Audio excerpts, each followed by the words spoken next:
Good afternoon, everyone. It's June 20th, 2019.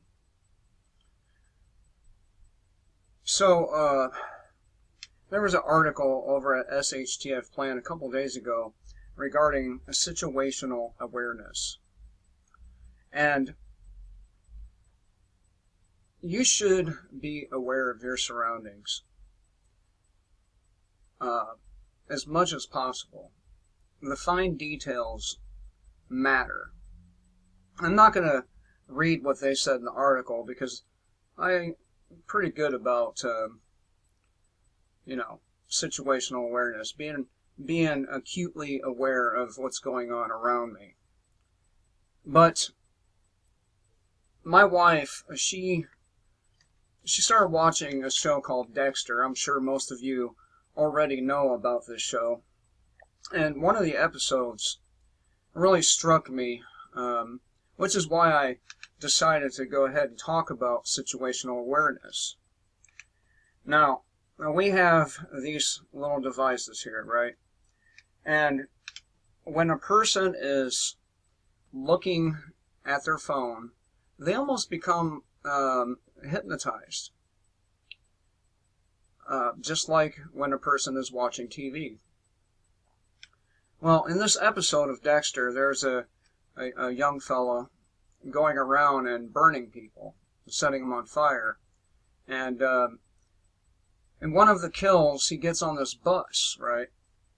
Gets on the bus, and people on the phone doing their thing.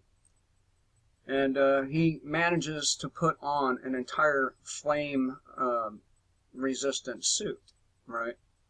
Gets a suit on. No one notices him. And this would really happen. I mean, it would really happen because people are so into their phones that they don't pay attention to what's going on. So they're all on their phone, and this guy gets dressed in this flame retardant suit, and he breaks out his little flamethrower, and he starts spraying everyone. And it's at that time, of course, when they take notice. There's this motherfucker spraying shit on everyone in this bus, and he let it go. He set everyone on fire. Well, everyone that didn't make it off the bus.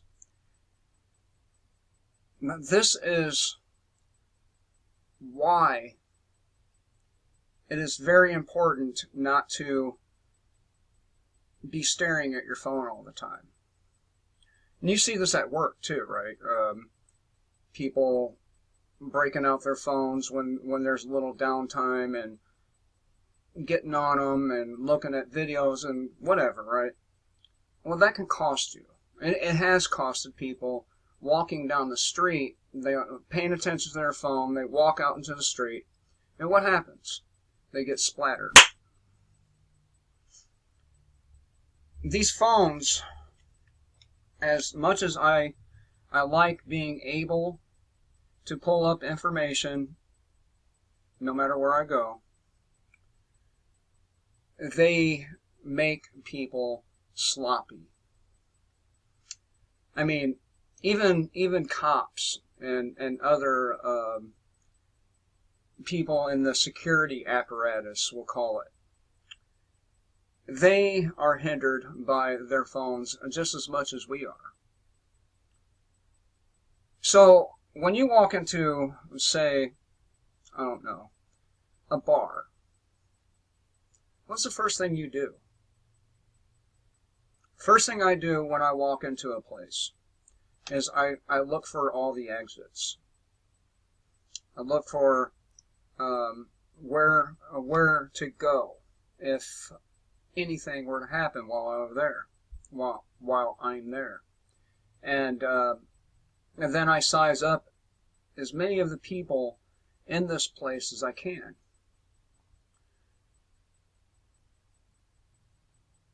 Who might be the threat in this place? I ask myself all these different questions, and I go down kind of the mental checklist. And then I say, okay, well, it looks like it's okay, but we still need to pay attention, even if things look like they're okay. Now, if you're one of them people paying attention to your phone, you're liable to get one to the back of the head, or worse, if it could be any worse. So, you know, when you are a person who makes a living off the black market, you really need to be aware of your surroundings all the time. Now, when I sold big weight there of marijuana in Michigan, one thing I did was I hired somebody. I paid them $300 a week, plus other benefits. $300 cash a week, and all the person had to do is ride around my neighborhood, ride around all my spots, and to scope it out, make sure there were no people sitting in cars or in vans or anything like that, right? And I paid them for years to do this. And it was shortly after this individual, my best friend actually, Matt McCarrick, it was not long after he stopped doing it, I got hit.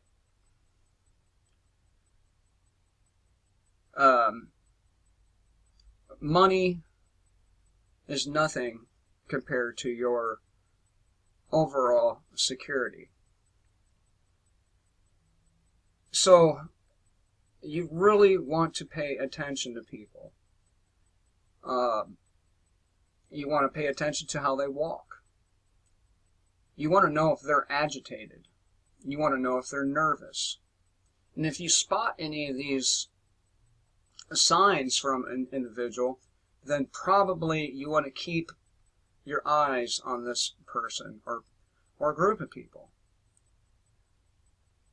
Situational awareness will save your life. Hell, situational awareness will enable you to save other people's lives. And I'll give you an example. I don't really talk about this very often because it's not a big deal to me, but it goes to show what you can do if you're paying attention. So we go down to this place called Glendale Shoals to swim during the summertime.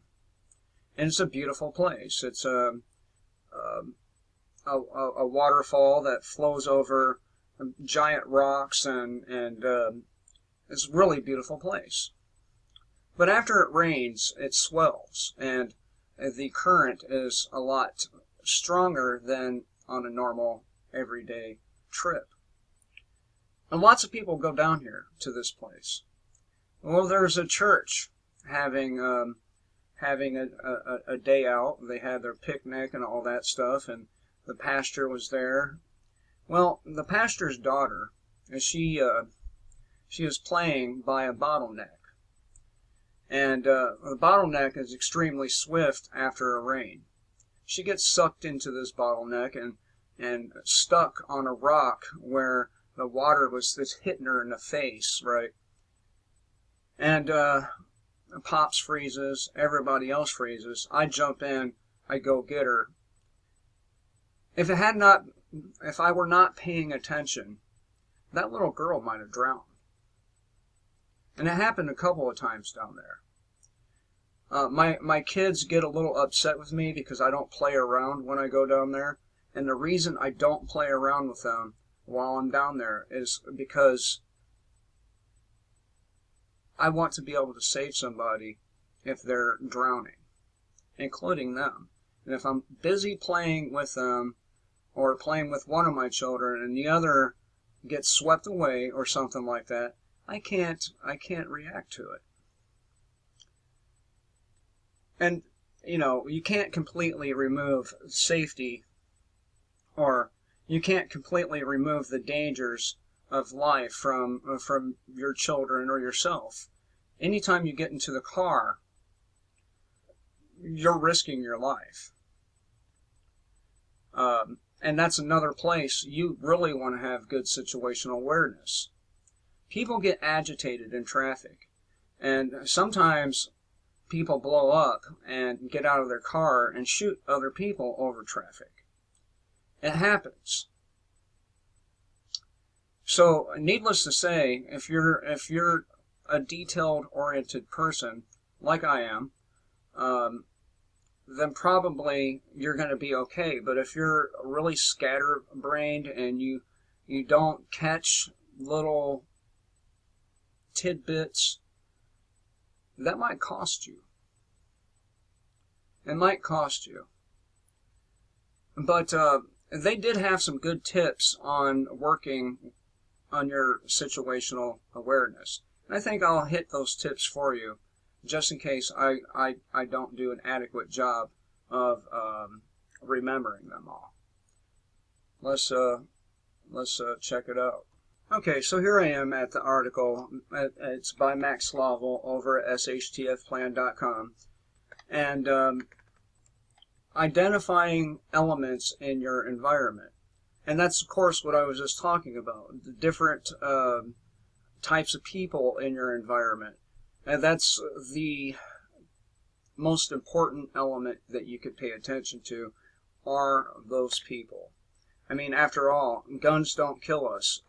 Other people do, right? So, so you start by noticing the threats that surround you. And where I live currently, I'm surrounded by people who are threats, and to myself, to my children, and so we have to be on point. Which in the next 4 weeks or so, I will be moving to a different place, finally. Not that it'll be any different. I consider pretty much anyone that isn't in my inner circle to be a threat. And my inner circle is very, very small, okay? Which brings me to my next point here. Now, every time I've expanded my friend circle, it's bit me in the ass. Every time. So, guess who doesn't try to expand that circle? I don't. I don't, because I don't like being bit in my ass. I don't like trying to be a good brother to somebody just to have them turn around and plunge a knife in my back. Okay? This is the most basic level of situational awareness, where you begin to monitor, detect, and recognize multiple situational elements. These include objects, events, people, and environmental factors. The people being the key, but if you're going to, say, a concert like what happened in Vegas, you're probably not going to have a good time if you're spending it all looking at the fine details, which is why whenever I go somewhere, I don't really have a good time. I keep my focus on what's going on around me so that my children and my wife are able to enjoy themselves. I don't get a lot of joy out of my life, okay? My daughter's smile is my joy. My son's gratitude is my joy. I don't care really about my own personal good time. I have fun at work, believe it or not. But yeah, you wanna know the objects around you. For example, fire hydrants. You want to know where those are. I mean, if a shooter comes in, they have a handgun, and you're able to get to a fire hydrant, that can be a really good distraction. Really good distraction, enough of one to get the situation under control.